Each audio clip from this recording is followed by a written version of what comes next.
Hello, I want to show off a little bit of technology for doing a problem like this. First, I'm going to set it up. Paper. Let's do the right endpoint part.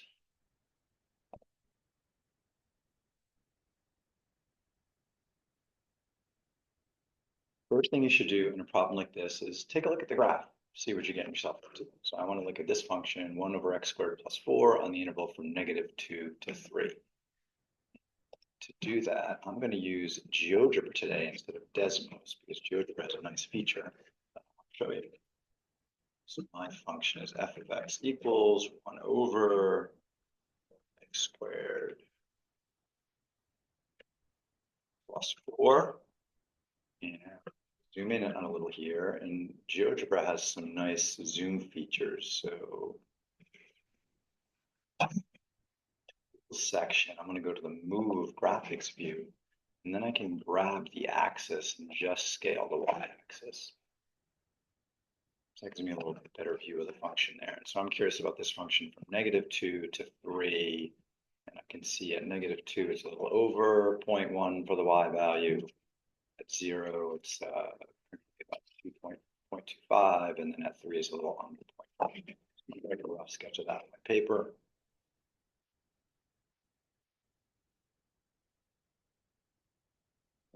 Set up for the rectangular area estimate.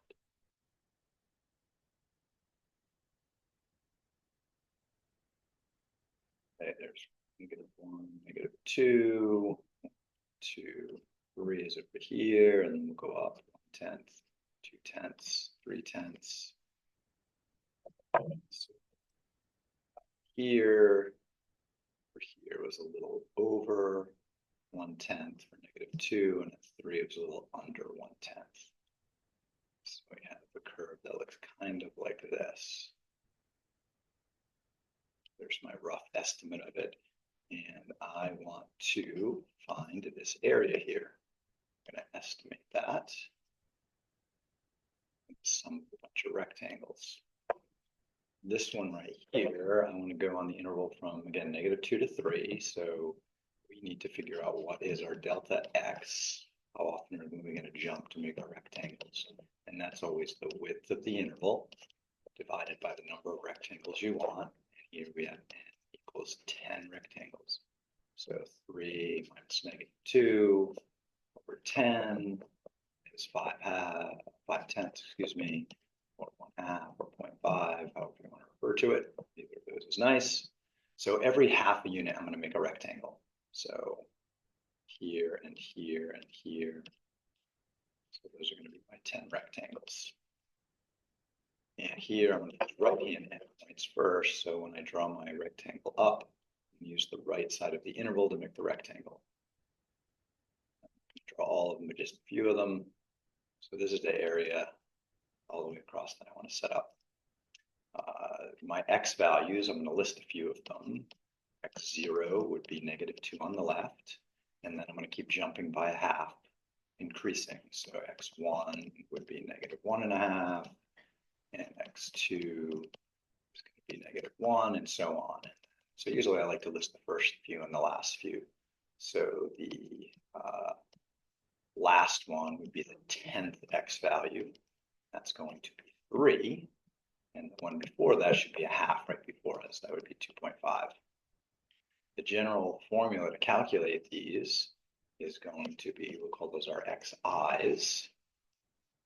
Whatever your starting x value is, plus whatever your delta x is, times I, and I is our index for jumping through those 10 intervals. So I equals 1 and 2 and so on. So, so for this problem, start at -2 and jump by 5, I times. I equals 0, I equals 1, I equals 2, and so on. Fractions, you can always write that as -2 plus I over 2, half of I.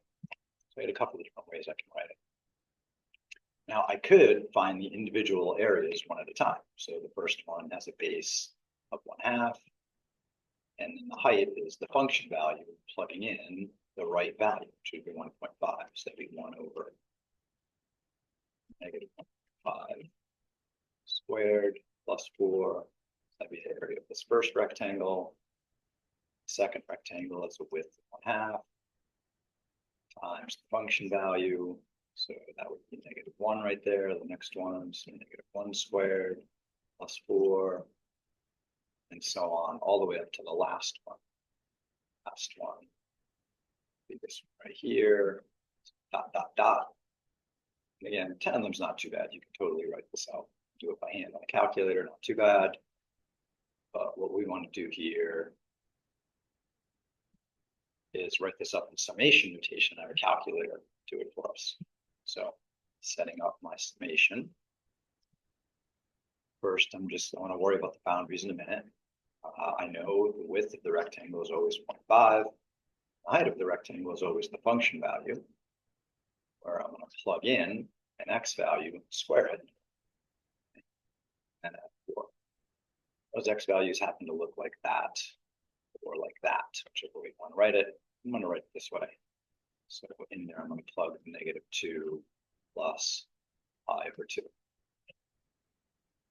Double check that I'm getting the right ones. So here, notice I'm not going to plug in -2 because that would be a left endpoint, and I want right endpoints here. So I want to start with this one right here. So that means I want to start off my counter at 1. So here I'm going to go from 1 to 10. And that would be R10. Rectangular sum for 10 rectangles. Here's why I like doing this in Geogebra as opposed to Desmos. Geogebra, type in sum has a bunch of different sums. They'll do a left sum or a rectangle sum where you could specify left, right, or somewhere in the middle. So I'm going to choose the rectangular sum option here because I want a right sum.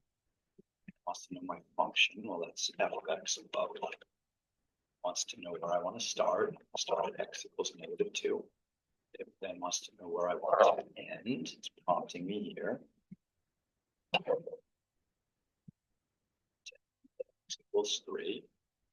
To have 10 rectangles, and the position for the starting rectangle, well, that's typically either going to be 0 for doing a left endpoint, or you want to use the first index for a right endpoint. But you could pick something in between 0 and 1, like 0.5 would give you a midpoint evaluation of the function. It's kind of neat. So I'm doing right-hand endpoint, so that means I want the first index, not the 0 index, and it draws the rectangles in. Isn't that wicked cool? And calculates the sum. If I wanted to do a left sum instead, get out of that, pretty slimmer, I'm just going to start typing that formula. Select rectangle sum. My function is still f of x. We're going to start again at -2 up to 3 on 10 rectangles, but for left endpoints, we'd start with the 0 index, giving me the left endpoint of the interval.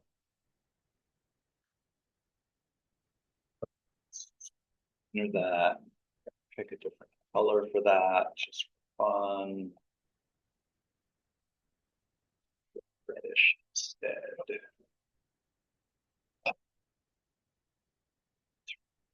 Off. So there's my left-hand endpoints.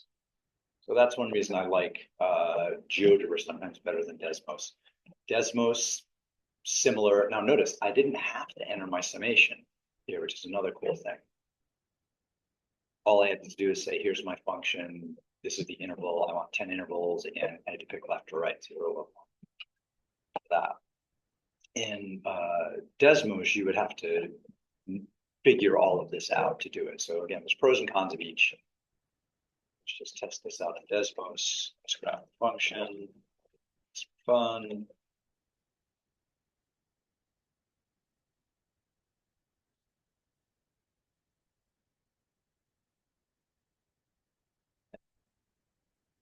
Desmos, to expand just the y, you have to go on the monkey wrench and decide on what's a good value. Previous graph, I think 0.3 is good. Minimum.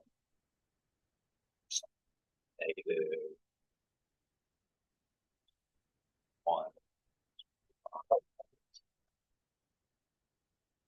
here, if I start typing sum, I get a summation, which is nice too. I would want to sum from 1 to 10 here. My delta x is 0.5 times the function value, which is 1 over my x value squared. So I'm going to do parentheses, -2 plus, here they're using the variable n instead of I for the counter. So I'm going to do -2 square the x value at 4. Well, I guess since I used the f of x notation above, instead of typing all that, I could have just done f of those x values. 2 plus 5 times n. Way to write it. It's the same. 87036. Here's my 87036. But I get this picture. We're going to pros and cons of each. Here I like Geogebra better.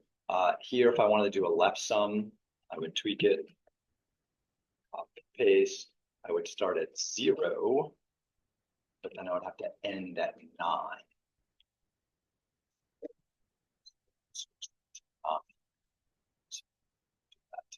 Left point sum to approximate that area. Again, this draws the rectangles, which makes it clear. Otherwise, I have to rely on my notes, which is a good thing to do too. I hope this helped. Good luck with your calculus. Good day.